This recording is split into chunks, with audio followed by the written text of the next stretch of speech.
The united club reading room and library കോവിലകത്തുമുറിയുടെ ആഭിമുഖ്യത്തിൽ ബാലവേദി കുട്ടികൾക്കായി വായനക്കളരി നെടുങ്കയത്ത് സംഘടിപ്പിച്ചു. മെയ് 12 മുതൽ 20 വരെ നീണ്ടു നിൽക്കുന്ന രീതിയിലാണ് പരിപാടികൾ ആസൂത്രണം ചെയ്തിരിക്കുന്നത്. Nilambur taluk library council president Radhakrishnan master ഉദ്ഘാടനം നിർവഹിച്ചു. വായനശാല സെക്രട്ടറി പി പ്രമോദ് കുമാർ സ്വാഗതവും പ്രസിഡന്റ് ദീപ കെ അധ്യക്ഷതയും വഹിച്ചു.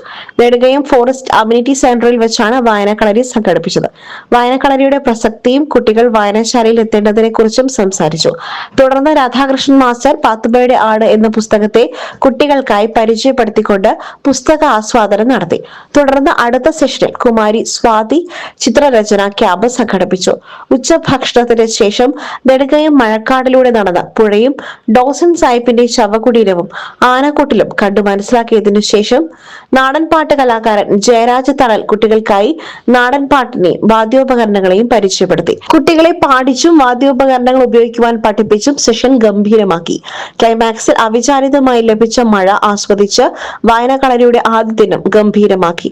വായനശാല ഭാരവാഹികളായ CP സുബോധ്, സിനി സുന്ദർ, ഷൻഗീത് കോവിലകത്തുമുറി, MR രാജേഷ്, രക്ഷിതാക്കളായ ആശ ടീച്ചർ, അനിൽ, ഹരിപ്രിയ എന്നിവർ നേതൃത്വം നൽകി. SS Gold, Pure Gold. SS Group, Nilambur.